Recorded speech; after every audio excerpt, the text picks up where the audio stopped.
Boa noite, queridos irmãos. Já estamos ao vivo hoje na nossa segunda live aqui na página Espíritas no Ar.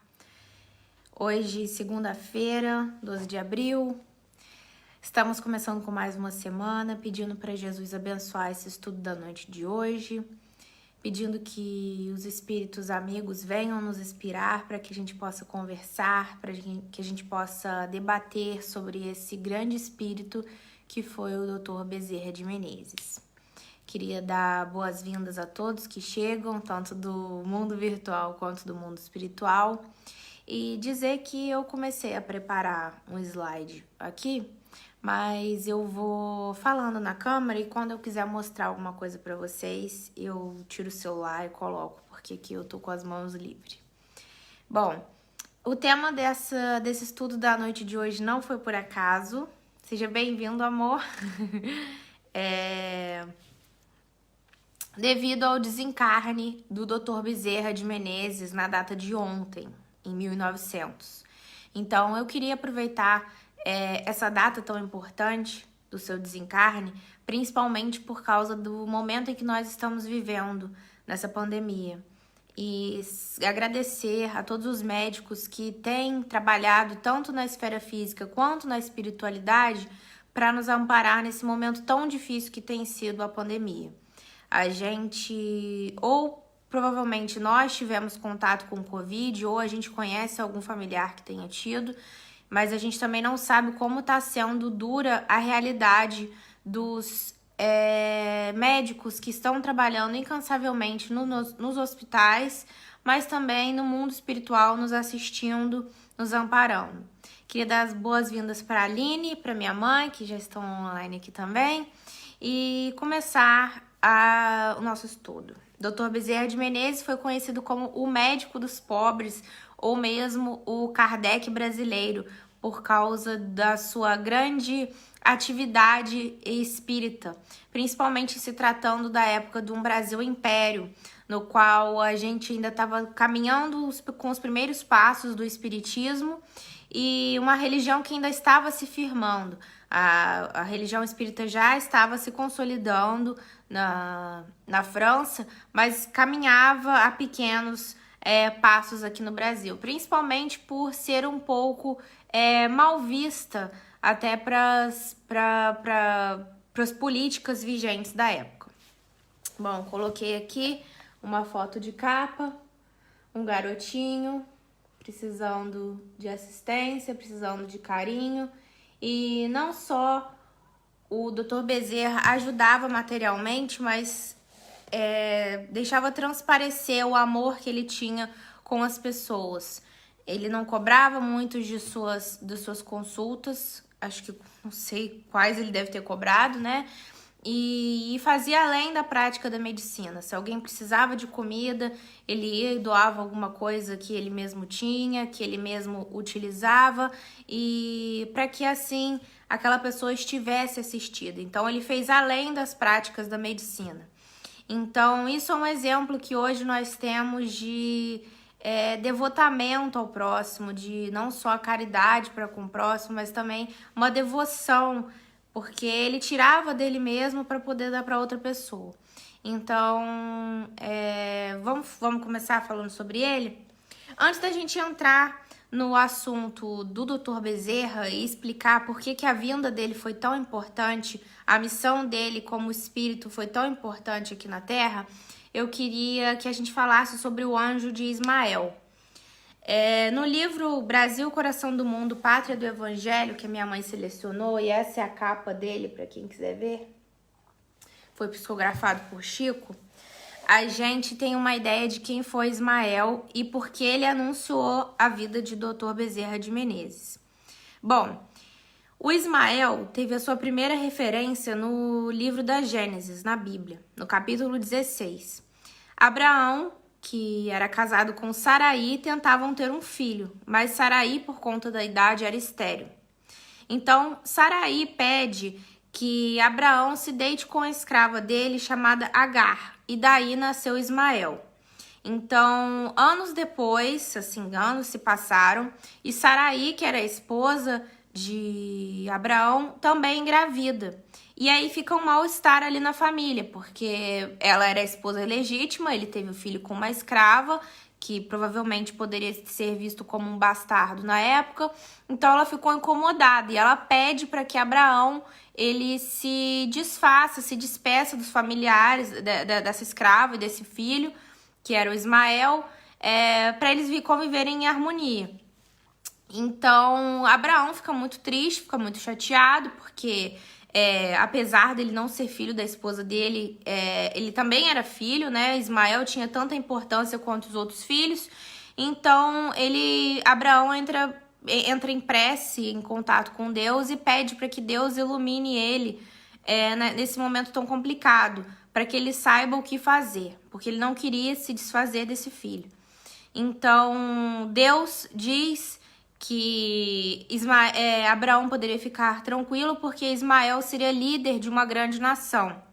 Então, mais tarde, ele acaba sendo referenciado como a origem dos povos árabes, né? Então, Ismael, naquela época, ele já tinha uma grande importância e a gente sabe que essa não é a nossa primeira encarnação. Lendo os relatos desse livro Brasil, Coração do Mundo, Pátria do Evangelho, a gente vê que o espírito de Bezerra e outra falange de espíritos já estavam juntos há mais de 7.000 anos. Então, assim, são muitas encarnações que são levadas, né, para construir esse tipo de responsabilidade na espiritualidade. Então, Ismael tem essa primeira aparição no livro de Gênesis.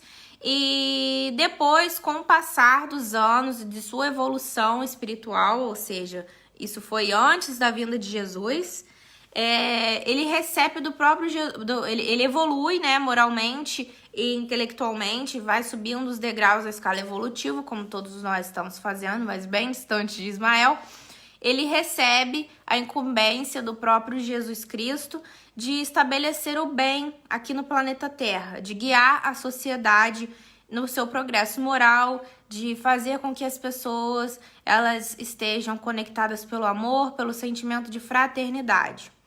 E o Brasil seria o ponto central de difusão da mensagem do Cristo. Ou seja, a gente sabe que o Brasil é o país com o maior número de adeptos do espiritismo atualmente, mas que isso consiga ser transparecido em ações e também no nosso autoaperfeiçoamento, no nosso aperfeiçoamento moral. Porque já foi dito que o que Jesus espera de nós, seus filhos, é que todos nós vivemos em harmonia de acordo com as suas leis de amor, de respeito ao próximo. Então, o espiritismo ele tem um papel muito importante no Brasil, principalmente no momento em que a gente está vivendo, mas a gente sabe também que o espiritismo ele veio nos guiar, ele nos dá as respostas que nós estamos procurando aqui na Terra, mas o que Deus e Jesus querem de nós são o nosso devotamento, a nossa caridade. Então, a doutrina espírita é uma passagem para isso, mas outras religiões, não importa com qual elas sejam, se isso as edificam enquanto pessoa, são elas que vão nos levar até Jesus. Então, Ismael foi decidido como líder espiritual do nosso planeta e do nosso país. Então, ele zela pela nossa nação, desde o descobrimento do Brasil, ou seja, desde 1500 descobrimento, né, porque o Brasil já existia, zelando pelo povo brasileiro e todos os acontecimentos. E nesse livro, Brasil, Coração do Mundo, Pátria do Evangelho, fala muito sobre o primeiro reinado da monarquia no Brasil, fala muito sobre os povos da África que vieram escravizados, fala muito da nossa relação com os europeus na época, que eram os detentores dos estudos, dos grandes feitos científicos da época, eram os povos mais avançados nesse quesito, da nossa relação com os portugueses, com os povos indígenas, que eram muito bondosos de coração e que ainda não tinham contato com essas ciências letradas. Então, nesse livro fala muito sobre como tudo isso se desenvolveu no nosso país.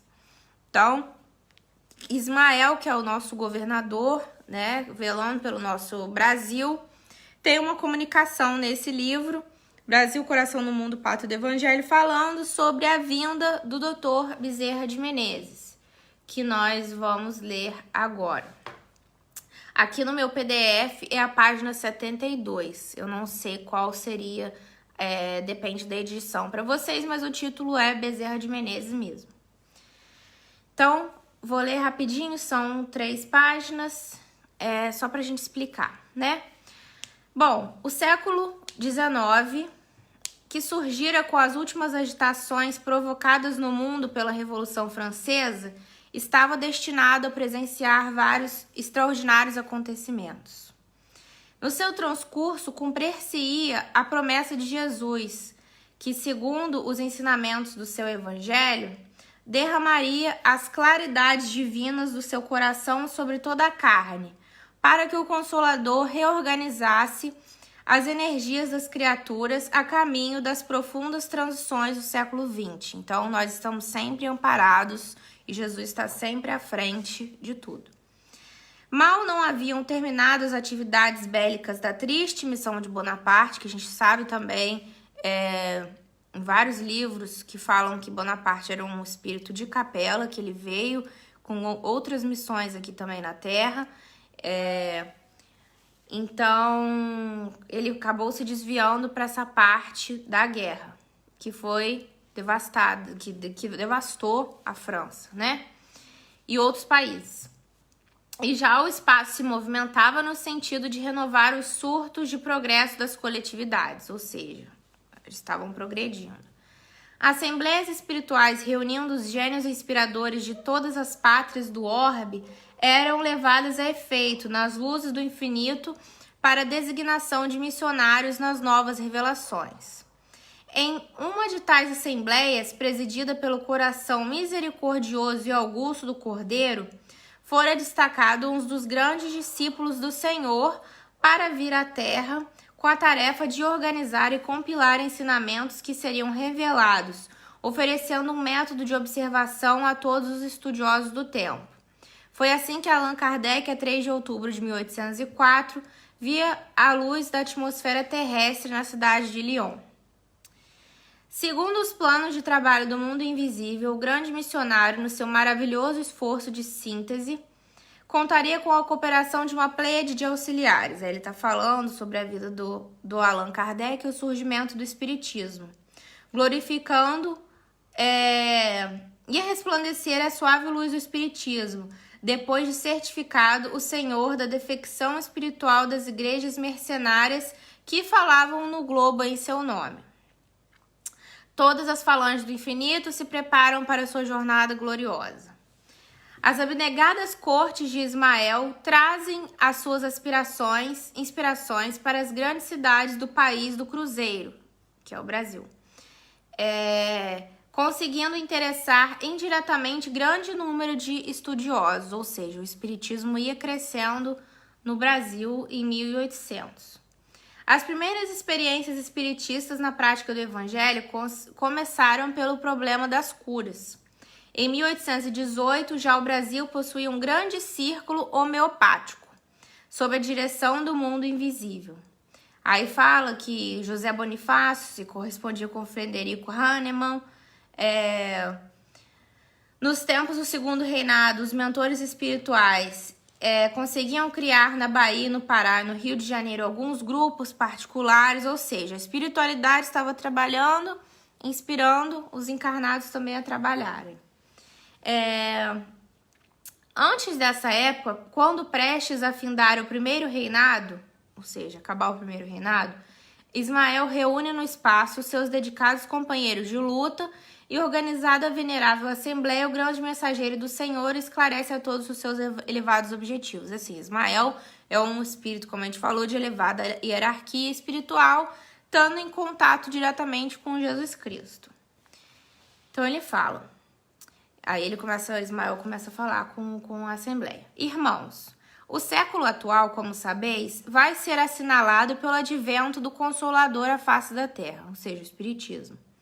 Nestes 100 anos se efetuarão os grandes movimentos preparatórios dos outros 100 que irão de vir, ou seja, os anos de 1800, 1900 e 2000.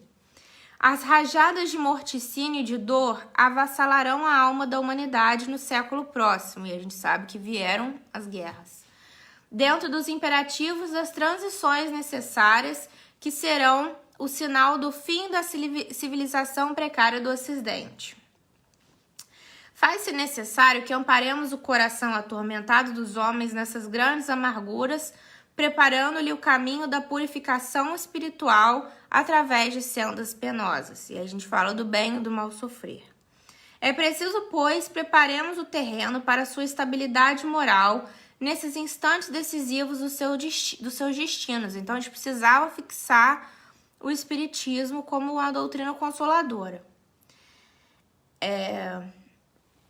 Numerosas fileiras de missionários encontram-se disseminadas entre as nações da terra com o fim de levantar a palavra da boa nova do Senhor, esclarecendo os postulados científicos que surgirão neste século nos círculos da cultura terrestre. Uma verdadeira renascença das filosofias e das ciências se verificará no transcurso destes anos, a fim de que o século XX seja devidamente esclarecido como elemento de ligação entre a civilização em vias de desaparecer e a civilização do futuro.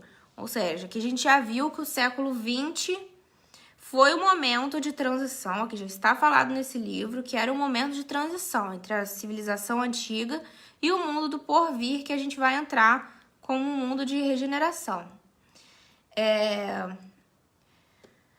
Que a civilização do futuro, que assentará na fraternidade e na justiça, porque a morte do mundo, prevista na lei e nos profetas, não se verificará por enquanto com referência à constituição física do globo, ou seja, o mundo não vai acabar. Que tem esses diversos profetas que falam, o planeta 2020, acabou a Terra, não vai acabar não. Esses filmes americanos não tá condizendo com a mensagem. Mas quanto às suas expressões morais, sociais e políticas, principalmente, né, gente, nesse momento moral que a gente vê tantas pessoas sendo postas em prova, né, pessoas desviando vacinas, pessoas aplicando ilegalmente, recebendo propina, desviando respirador, né, sociais. A gente tá vendo o crescimento do mapa da fome no Brasil. E os governantes falando que não se passa fome no país, eu não sei em qual país ele vive, porque isso é tapar os olhos, né? Não só como um irmão, mas sendo negligente no seu cargo. Sociais e políticas. E aí a gente também tá vendo a ruptura política que a gente vive no Brasil, inflamado desde 2014 já, né? Então, a civilização armada terá de perecer para que os homens se amem como irmãos, ou seja, não estamos armados. Concentraremos agora os nossos esforços na terra do Evangelho, no Brasil, para que possamos plantar no coração de seus filhos as sementes benditas que mais tarde frutificarão no solo abençoado do Cruzeiro. Se as verdades novas devem surgir primeiramente, segundo os imperativos da lei natural, nos centros culturais do Velho Mundo, ou seja, na Europa, é na pátria do Evangelho que lhe vamos dar vida. Ou seja, já foi anunciado, o Brasil é a pátria do Evangelho. Aplicando-as na edificação dos monumentos triunfais do Salvador. Alguns dos nossos auxiliares já se encontram na terra, esperando o toque de reunir de nossas falanges de trabalhadores devotados sob a direção compassiva e misericordiosa do Divino Mestre, que é Jesus. Então, o Ismael faz uma pausa. E aí ele continua. Descerás as lutas. Então ele se encaminhou para os discípulos lá que iam encarnar aqui. Descerás as lutas terrestres com o objetivo de concentrar as nossas energias no país do Cruzeiro, dirigindo-as para o alvo sagrado dos nossos esforços. Arregimentarás todos os elementos dispersos com as dedicações do teu espírito, a fim de que possamos criar o nosso núcleo de atividades espirituais, dentro dos elevados propósitos de reforma e regeneração. não precisamos encarecer aos teus olhos a delicadeza dessa missão. Mas com a plena observância do código de Jesus e com a nossa assistência espiritual, pulverizarás todos os obstáculos à força de perseverança e de humildade, consolidando os primórdios de nossa obra, que é a de Jesus no seio da pátria do seu evangelho. Se a luta vai ser grande, considera que não será menor a compensação do Senhor, que é o caminho, a verdade e a vida. Então, o Espiritismo nasce na Terra, mas ele vai florescer no Brasil. E uma coisa que eu sempre pensei quando eu estava no Brasil, que para quem não sabe eu moro na Polônia, eu pensava, o Brasil tem corrupção, o Brasil tem muita desigualdade, o Brasil é muito isso, muito aquilo. E isso também é um esforço conjunto de todas as nações. Porque, claro, não tem como comparar o Brasil com a Dinamarca, porque a densidade populacional não foi a mesma. A Dinamarca não foi uma colônia de exploração. A Dinamarca não tem o mesmo solo, a mesma atmosfera. Não tem como comparar um país com o outro. Mas em se tratando de evolução moral, na Dinamarca também tem corrupção, na Suécia também tem corrupção, a Polônia não é um país perfeito. Então a gente também no Brasil, às vezes a gente fica desmotivado pensando, nossa, mas não tem onde agir porque a corrupção está entranhada na sociedade, ela é endêmica, mas assim, todos os lugares são. Então nós temos que fazer a nossa parte. Claro que viver aqui fora tem outro ônus e bônus, né? Quem decide deixar o Brasil para trabalhar, para estudar, são ônus e bônus. Mas que não há perfeição. Isso é uma ilusão. Então, todos nós temos que trabalhar onde quer que estejamos. Então, depois que Ismael falou tudo isso, a Assembleia ficou em silêncio. Ismael desfraldara sua bandeira à luz gloriosa do infinito, salientando-se a sua inscrição divina, que parecia constituir-se de sóis infinitésimos. Tamanho o brilho de Ismael. Urna vibração de esperança e de fé fazia pulsar todos os corações quando uma voz terna e compassiva exclamou das cúpulas radiosas do ilimitado: glória a Deus nas alturas e paz na terra aos trabalhadores de boa vontade. Relâmpagos de luminosidade estranha e misericordiosa clareavam o pensamento de quantos assistiam ao maravilhoso espetáculo, enquanto uma chuva de aromas inundava a atmosfera de perfumes balsâmicos e suavíssimos. Sob aquela bênção maravilhosa, a grande assembleia dos operários do bem se dissolveu. Daí, a algum tempo, no dia 29 de agosto de 1831, em Riacho do Sangue, no estado do Ceará, nascia Adolfo Bezerra de Menezes, o grande discípulo de Ismael, que vinha cumprir no Brasil uma elevada missão. Então, olha como que foi anunciada a vinda de Dr. Bezerra de Menezes para a Terra.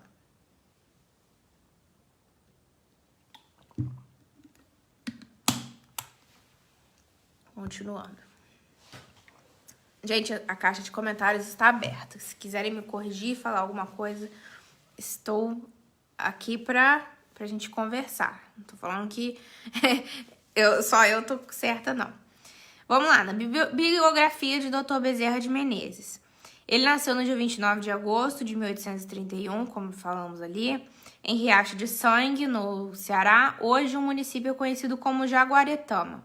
Esse aqui é o Dr. Bezerra de Menezes, para quem não conhece. Dando pra ver aí, pessoal? Aqui.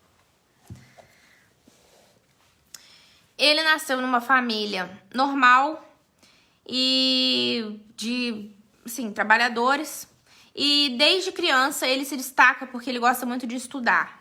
Então, aprendeu o latim aos 10 anos de idade, com só 2 anos de estudo. E desde criança, assim, adolescente, ele decidiu que ele seria médico, mas que a família não ia poder custear os estudos dele. Então, a gente também já verificou isso com outros espíritos, né? Até mesmo Allan Kardec, quando vieram reencarnar, que, assim, às vezes ou a pessoa já tem aquela noção, né, gravado no perispírito daquela inteligência, né? Ou vem numa família que vai inspirar aquilo ali nele. Vai inspirar, é uma família que vai inspirar. E a gente sabe, em ditado popular, que o pé não cai longe do fruto. Não, o pé não cai longe, o fruto não cai longe do pé, falei errado. Então tá, em 1851, aos 19 anos, ele foi pro Rio, capital do Império na época, com 400 mil réis, a fim de cursar medicina. Eu queria saber quanto que era 400 mil réis. Vamos ver aqui. Agora fiquei curiosa. Eu já tinha lido.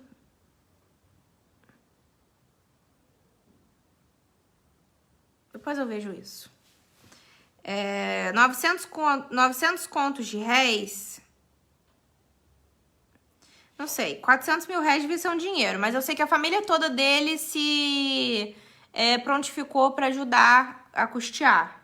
Aqui eu achei um site, mas eu não sei se vai ser confiável. Então, depois a gente procura. Fica essa lição de casa aí.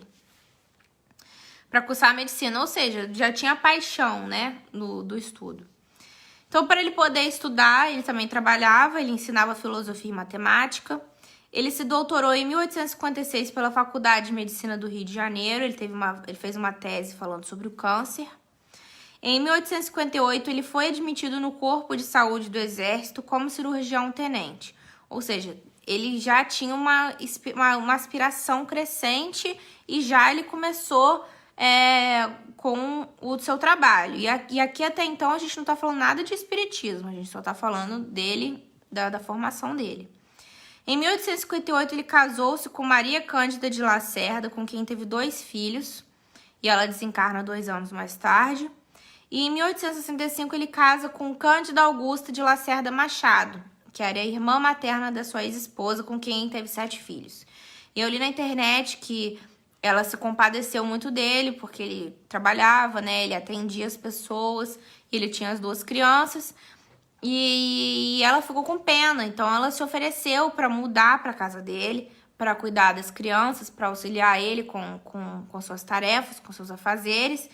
E ele, na época, com muito respeito, e ela, por ser uma mulher solteira e morando com um viúvo, ele propôs para ela morar junto com ele, se ela aceitasse, para eles se casarem, quando ela descobrisse que ela amava ele, e aí eles consumariam um casamento de acordo com as leis do amor, as leis divinas, as leis da terra, enfim. Então, ele foi muito respeitoso nessa parte. A gente pensa assim, nossa, casou com a irmã, mas não.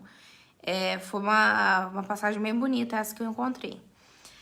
Então, Bezerra demonstrava o grande coração que tinha, sobretudo com os mais necessitados. Assim, conquistando o respeito de muitos amigos, ele entrou para a política. E essa parte desses pontos aqui que eu estou pontuando estão no site da FEB. Se a gente digitar lá na caixa Bezerra de Menezes, a gente vai achar um link para a vida do Dr. Bezerra, e é um PDF que, assim, faz minuciosamente todas as atividades que ele teve, assim, no exército, na vida política, enfim, outras coisas. E aqui eu achei essa parte muito curiosa quando ele entra para a política, porque quando eu morava no Brasil, eu trabalhava num jornal aí em Volta Redonda, e eu trabalhava com uma pessoa, ele era o motorista do carro do jornal. E assim, ele era muito popular em Volta Redonda, e ele era uma pessoa assim que veio da comunidade, ele ia muito samba, ele fazia muito trabalho social, ele era um cara muito maneiro. E aí eu perguntei pra ele uma vez, fulano, por que você não se candidata pra política? E assim, ele era muito carismático, ele era muito assim, acolhedor, ele era muito gente boa e assim, uma pessoa normal.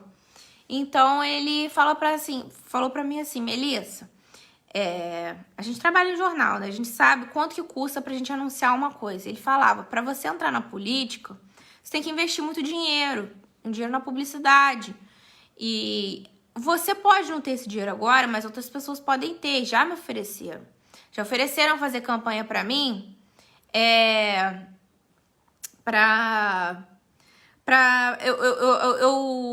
já me ofereceram fazer a campanha pra mim e depois eu trocar favor com essa pessoa.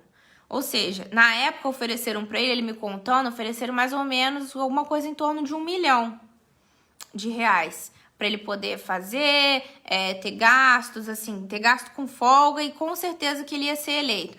Então ele fala para mim, como é que eu vou entrar numa profissão já sabendo que eu devo R$1 milhão para uma pessoa? A pessoa pode não me pedir R$1 milhão de volta, mas a pessoa vai me pedir alguma coisa que tenha a mesma validade de R$1 milhão. Então não tem como. Aí a gente já vê que esse grupo de política hoje em dia já tá tão restrito com essa panela que ou você já tem que ter um dinheiro bom para você conseguir se eleger, ou você acaba se acomodando com isso, consentindo com isso, né? Falando que os fins justificam os meios para você conseguir a sua eleição. A Neide falou, a vida do Dr. Bezerra é linda, gosto muito de ouvir. É mesmo.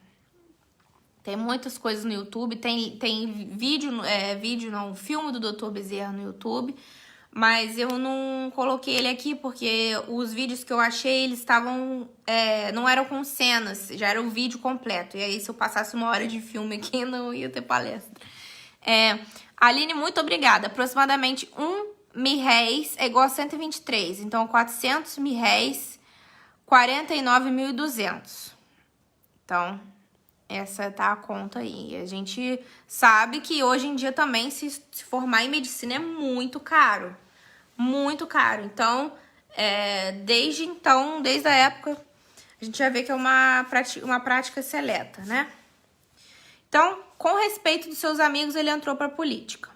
Ele atuou como vereador em mais de uma ocasião, deputado federal, e em seus mandatos priorizava o bem-estar da população, tendo atuado 30 anos na vida política.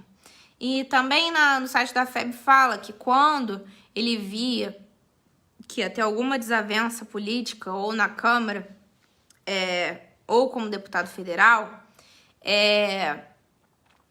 ele se afastava da política. Ele falava, agora não vou mexer com isso. Então, por isso que tem esses intervalos aí entre os mandatos dele, que agora as datas aqui estão explicitadas lá. Eu ia me esmiuçar demais aqui. Minha mãe falou, ele abriu mão do salário do exército quando entrou na política. Sim, também anotei aqui, eu ia falar, então você já falou, é verdade. Ele também está dizendo que ele enriqueceu na construção da Companhia de Estrada de Ferro de Macaé a Campos. Ou seja, essa ferrovia. E eu morei em Campos um tempo. Achei legal isso. E depois, no próprio texto, fala que ele morreu pobre. Então, tudo que ele ganhava, ele dava para os outros, ele passava para frente, ele fazia consulta de graça. Se a pessoa precisava de comida, ele dava um anel e falava, vende o anel e compra comida. E aí ele ia passando pra frente. Quando teve o seu primeiro contato com a doutrina espírita, percebeu que nada daquilo era novo. Isso aqui são aspas. Ele falando. Parece que eu era espírita inconsciente, ou mesmo, como se diz vulgarmente, de nascença. Então a gente falou no Brasil, Coração do Mundo, Pátria do Evangelho, como que estava se formando a atmosfera, o início da atmosfera espírita no Brasil. Então, se eu não me lembro, um doutor deu para ele o Evangelho, o Livro dos Espíritos, ele começou a ler e assim, ele nunca teve contato com a doutrina, ele nunca leu nada sobre o espiritismo, mas ele já sabia de tudo aquilo ali porque estava gravado no perispírito dele. Então, essas tendências, essas crenças, às vezes, que a gente tem, essas certezas que a gente traz, já estão no nosso perispírito. Eu, quando era adolescente, tinha 1 milhão de certezas na vida. Revoltada. Agora não sei nada. Então, com o passar do tempo, eu acho que a gente vai acessando essas informações e vai digerindo tudo isso que a gente tem dentro da gente e a gente não explora essas potências.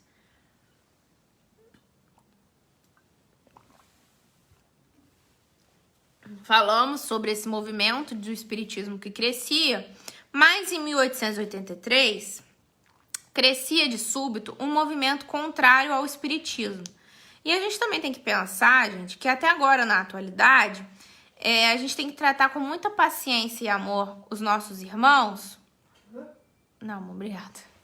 A gente tem que tratar muita paciência os nossos irmãos, que às vezes eles falam umas coisas que eles não sabem. Por exemplo, o espiritismo é isso, o espiritismo é aquilo, que fala com o morto, e não sei o quê, e blá, blá, blá. Essas coisas a gente nem discute, não tem por que discutir, porque aquela pessoa ali não tá esclarecida como a gente tá. Então, imagino na época, em 1883, um movimento contrário ao espiritismo, né? Então, a gente também tem que valorizar, colocar o esforço desses missionários quando eles vêm, porque eles vieram em épocas, assim, em que não tinha terreno fértil ainda. Hoje em dia a gente pode colher de tudo, a gente entra na internet, a gente vê psicografia, a gente tem acesso aqui a esse canal de contato, a gente tem o site da FEB, a gente já tem as obras básicas em PDF, tudo aqui eu acho em PDF, porque eu não consigo trazer livro, porque minha mala fica pesada. Então, imagina nessa época, né? Então, em 1873 estavam começando esse movimento reacionário ao espiritismo, e em 1884 é fundada a FEB, ou seja, pode vir um movimento reacionário que o mundo espiritual está trabalhando com amor, com carinho, com paciência, para consolidar. Então, a FEB foi fundada em 84. Em 86, ele, numa convenção, numa reunião espírita, num salão com uma média de 2.000 pessoas, ele se declarou espírita. Então, a gente imagina uma pessoa que é médico, uma pessoa que tinha vida política, se declarar espírita, numa época que ainda estava crescendo todo esse movimento contrário, porque hoje em dia a gente ainda tem um pouco disso, né? A gente fala, eu não gosto muito de fulano, eu não consulto. O fulano tem tal ideologia, eu não consulto com fulano, eu não confio em fulano. Então, ele colocou para a sociedade que ele era espírita. Ele leu o Livro dos Espíritos em um dia. Nossa! 590 perguntas, né? Não, 1080 perguntas, né, gente? Então, são muitas perguntas. É 1080? Eu fiz a palestra semana passada, já esqueci. Então, ele leu muitas perguntas em um dia. São 1080. 500 foi a primeira versão. Mas se na época tava saindo os primeiros exemplares, às vezes ele leu hoje 500, né? Fica aí, vamos ver. Bom, então, Dr. Bezerra de Menezes, 1018, sabia que era um número, com 8. 1018, o meu aqui tem 1019, é verdade, mas o da época, provavelmente, que ele leu não tinha 1018, né? Mas, enfim. Então, a gente tá vendo que era um espírito de elevado grau, que veio prometido por um espírito, que é Ismael, o anjo Ismael, governador do nosso Brasil, dirigente espiritual. Então, ele veio não só agir em benefício do próximo, ele veio também com a missão de consolidar a doutrina espírita no Brasil. Então, ele teve 2 missões, já não bastava uma, de nunca ter negado assistência para nenhuma pessoa. Ele também teve a vida pública dele, inaugurou 300 mil coisas, que no site lá da FEB tem, e ainda foi presidente da FEB, teve ativamente. Ele escreveu muitas revistas e jornais, ele era membro de muitas academias, ele era muito estudado e atendia todos os necessitados, assim. Todas as mensagens que a gente acha aqui do Dr. Bezerra, se a pessoa bate a porta dele, ele se dispunha a atender. Não teve uma que ele não atendeu. Não importasse se ele não tinha meio, ele deu um jeito de atender a pessoa. E em 11 de abril de 1900 ele faleceu, pobrinho.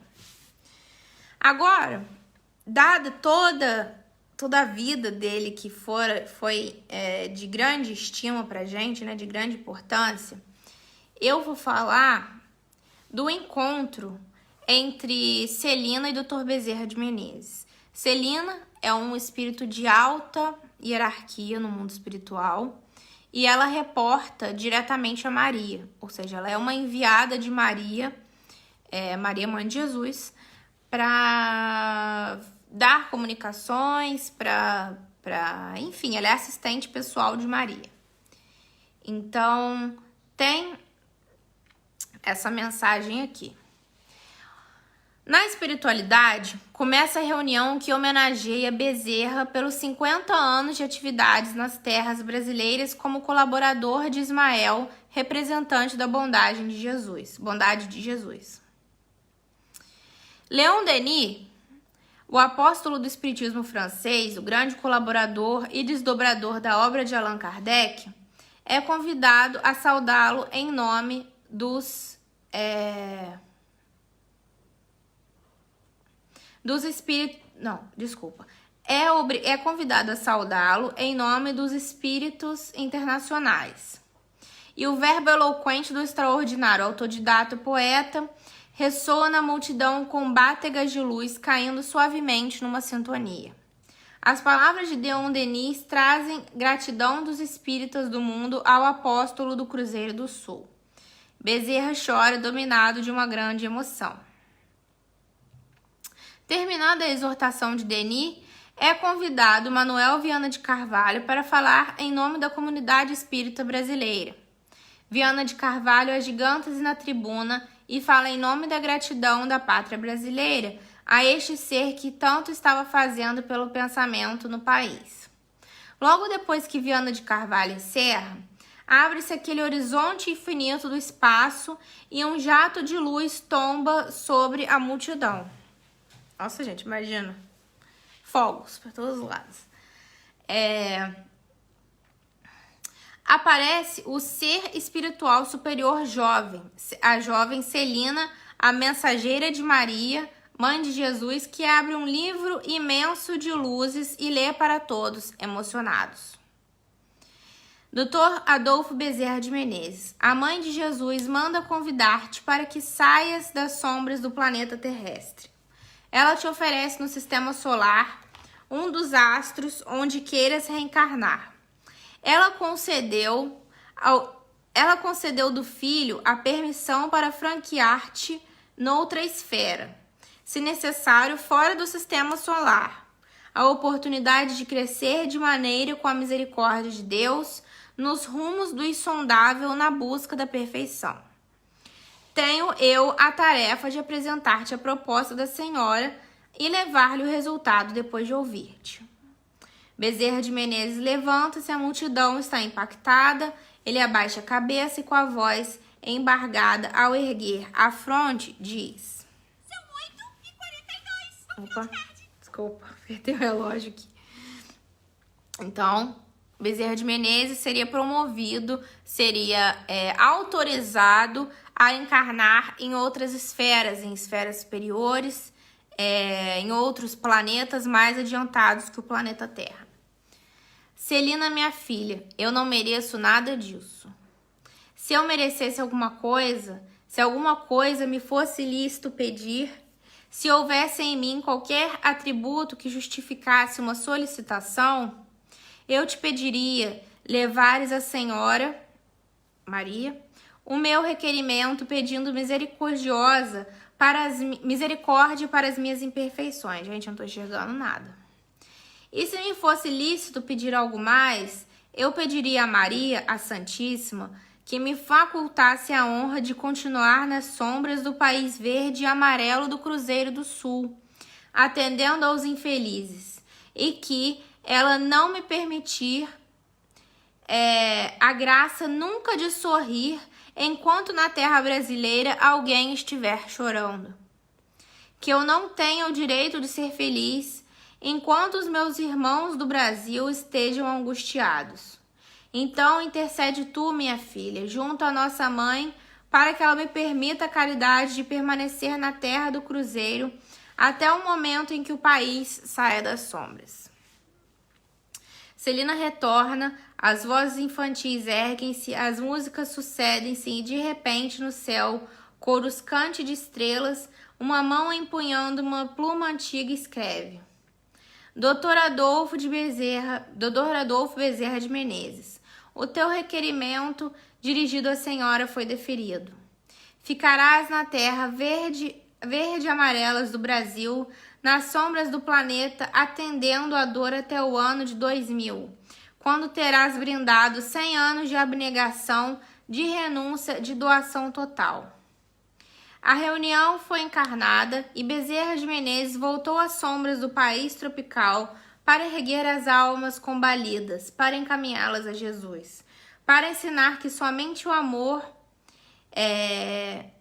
dirime, não sei que palavra é essa, talvez tenha sido um erro, quaisquer problemas e dificuldades. Ou seja, ele trabalhou na Terra com a incumbência dele, ele pôde alçar esferas superiores, nas quais a gente sabe que só os espíritos têm acesso, e ele não quis, ele quis ficar na Terra, principalmente para poder auxiliar nós no Brasil. E foi o que eu falei, a gente sabe que no Brasil, a gente é um país que tudo se colhe, tudo se planta. É um país que o clima é favorável, é um país que a gente tem ventos, a gente tem água, a gente tem mar, a gente tem pessoas qualificadas.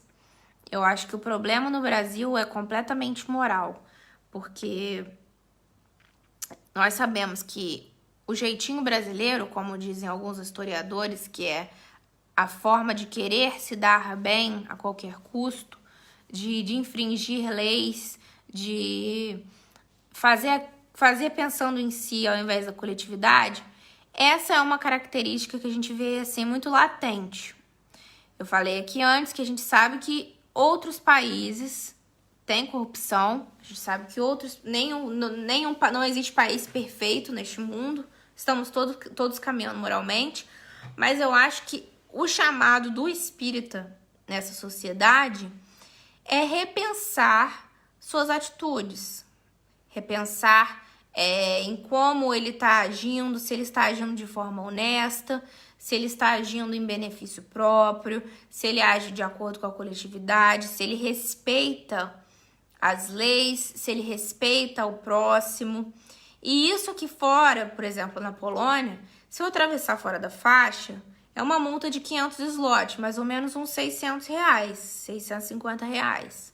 No Brasil, quantas pessoas atravessam uma faixa de pedestre?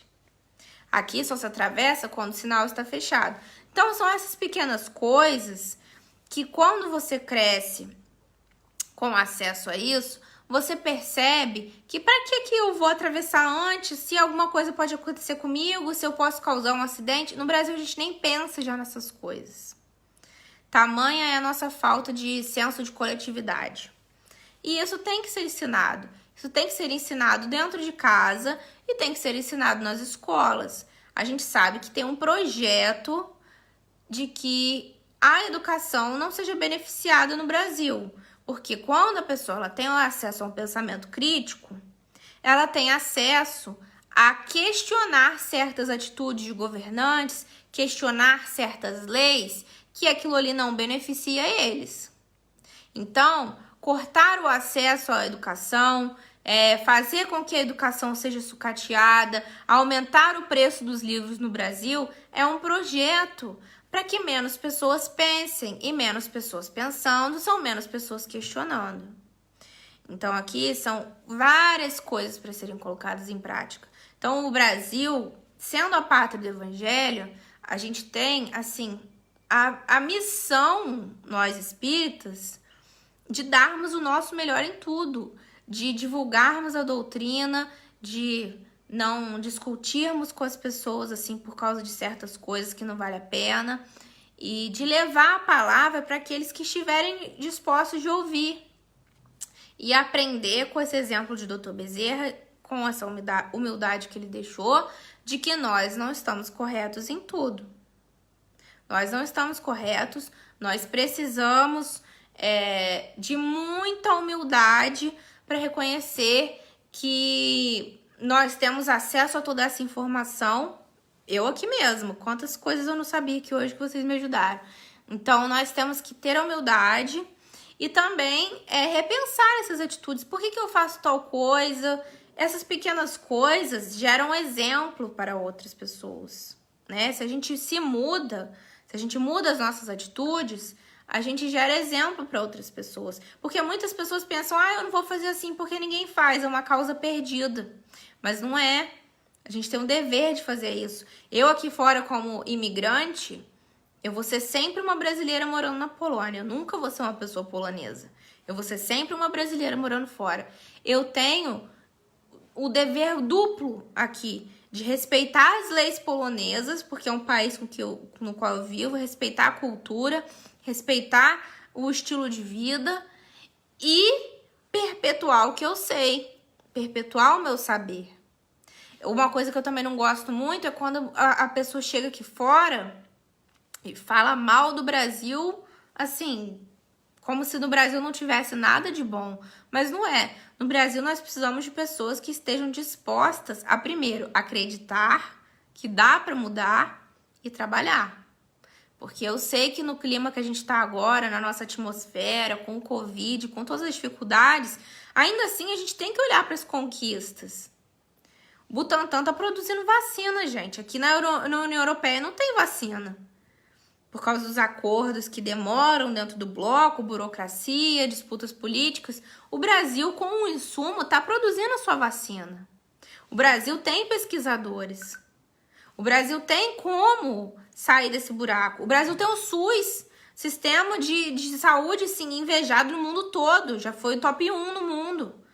Então, a gente tem que aprender a valorizar o que a gente tem de melhor, questionar onde a gente está errando, onde outras pessoas estão errando e partir para mudança, partir para o que a gente pode fazer de melhor. Como que eu posso reconstruir? Eu não posso mudar uma lei, mas eu posso levar um alimento para uma casa de idoso que esteja precisando. Tudo é trabalho. A gente pode trabalhar onde a gente tiver alocado. A Lorena, oi amiga, tudo bem? Fora o respeito que os motoristas não têm. No Brasil, os motoristas não respeitam os pedestres e, como consequência, o pedestre atravessa onde dá para atravessar, vira uma bola de neve. Exatamente. Tem que vir das duas partes. Fora que não tem calçada, e aí a gente vai indo, né? Então, como é que a gente pode fazer nesse sentido do trânsito? Enfim, pesquisar as leis, fazer a nossa parte, cobrar da Secretaria de Obras da cidade para ver como que estão as calçadas, cobrar de pastas de vereadores, enfim, para criarem leis de mobilidade urbana, para fazer ciclovias. Aqui na Polônia tem ciclovia, na Holanda, onde a Lorena mora, tem ciclovia. Aqui fora as pessoas não usam carro. Eu não tenho carro aqui na Polônia, eu ando de tram ou de ônibus, de bicicleta, o que tiver, né? Então a gente precisa mudar. Nós precisamos mudar.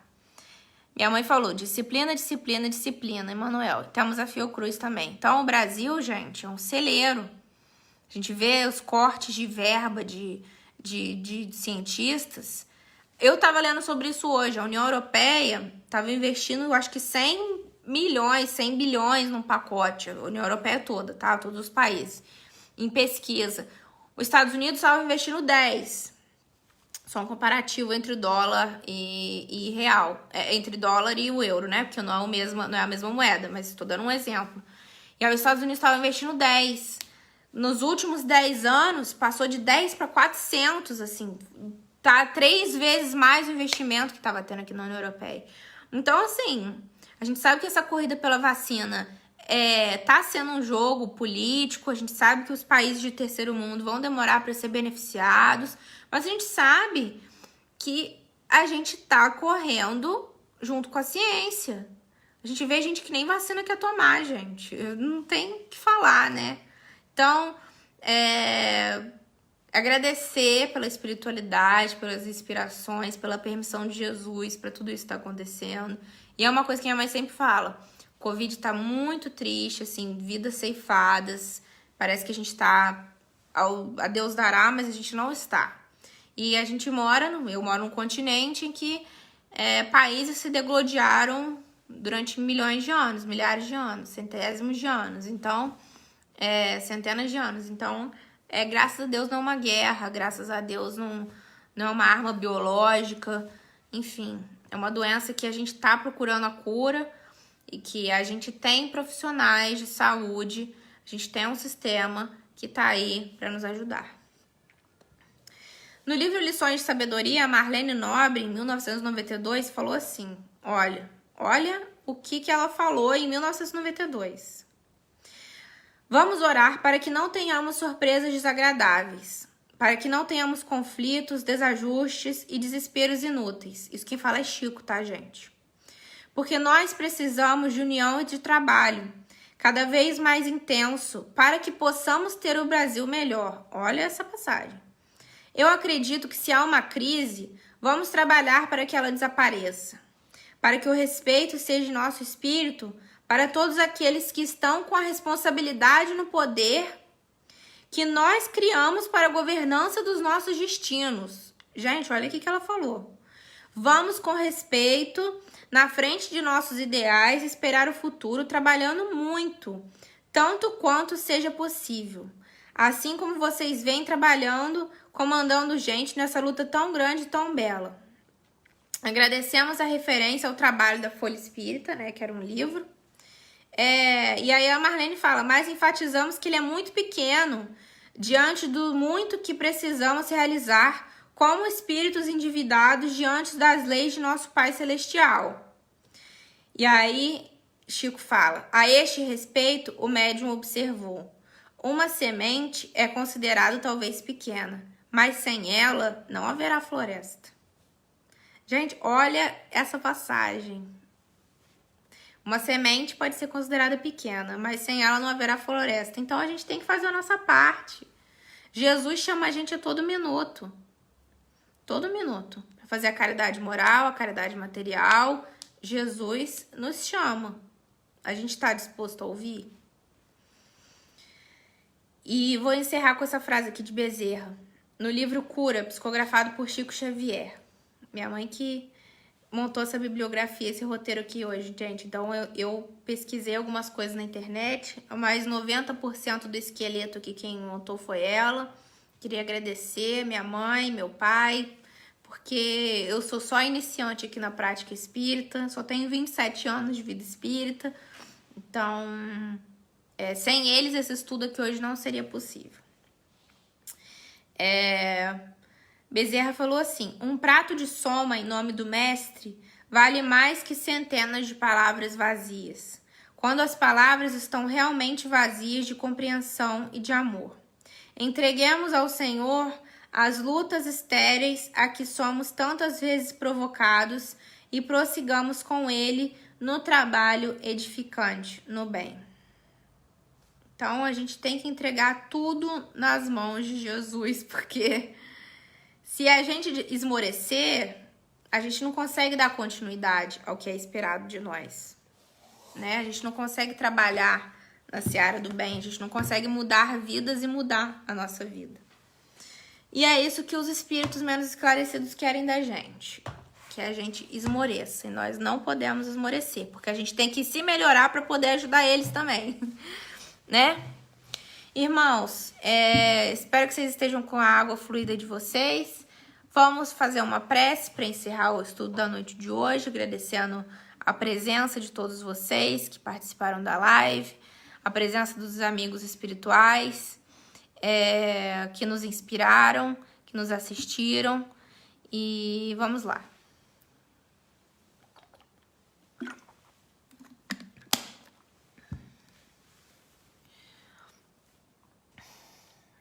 Vamos sintonizar o nosso pensamento ao alto, agradecendo às esferas superiores, aos espíritos sublimes que nos deram a permissão de estarmos aqui hoje, colocando em prática um pouco da imensa e grandiosa vida do Dr. Bezerra de Menezes, espírito que nos assiste no Brasil, que cuida de nós, do nosso planeta, dessa falange de espíritos que trabalham no bem para o nosso progresso, que querem ver a nossa felicidade, que querem ver a nossa plenitude. Enfim, Senhor, que tenhamos a confiança de que não estamos sozinhos, não estamos abandonados. Pensar que existe um propósito para tudo que está debaixo do céu, que tudo acontece com a permissão do nosso Jesus Cristo, de Deus nosso Pai. que tudo no universo está encadeado e existe uma razão de ser. Que ainda que não entendamos muitas vezes por sermos tão pequenos diante dos desígnios de Deus, que nós consigamos nos resignar, que nós consigamos estender o nosso olhar para o outro, estender o nosso olhar com bondade para nós mesmos, pensando nas nossas qualidades, em como podemos servi-las para o próximo e como podemos melhorar os nossos defeitos. Assim, Senhor, agradecemos mais uma vez por esse Espírito grandioso que veio à Terra, por estar inspirando a todos os médicos que estão na linha de frente na luta contra essa doença, a todos os cientistas que estão na busca da cura e a todos os governantes que detêm o poder, que eles consigam fazer escolhas que beneficiem toda a população, que trabalhemos em uma coletividade, nos ideais de fraternidade e amor. E assim, Mestre, agradecemos esse estudo, te pedimos que abençoe o nosso lar e a nossa casa e que essa semana que se inicia esteja completa de bênçãos e de aprendizado. Graças a Deus. É isso, meus amigos. Agradeço mais uma vez a companhia de todos vocês, todo o auxílio que recebi hoje, todo o material que vocês me ajudaram. Mais uma vez, meu pai e minha mãe, por caminharem junto comigo, meu marido me apoiando aqui. E é isso, gente. A gente tem que se munir de bons exemplos e de pessoas que querem crescer junto conosco. A vida é essa, pra gente poder também crescer junto com elas. Um beijo, fiquem com Deus. Não se esqueçam que quinta-feira a gente tem estudo aqui na página também. Será feito pelo meu pai que está aí no Brasil, mesmo horário, 20 horas aqui de Cracóvia, 3 da tarde aí no Brasil, tá bom? O tema vai ser Bem-aventurados os humildes. Muito obrigada pela presença de vocês. Fiquem com Deus, Deus abençoe. Até segunda que vem e até quinta aqui na página. Beijinho.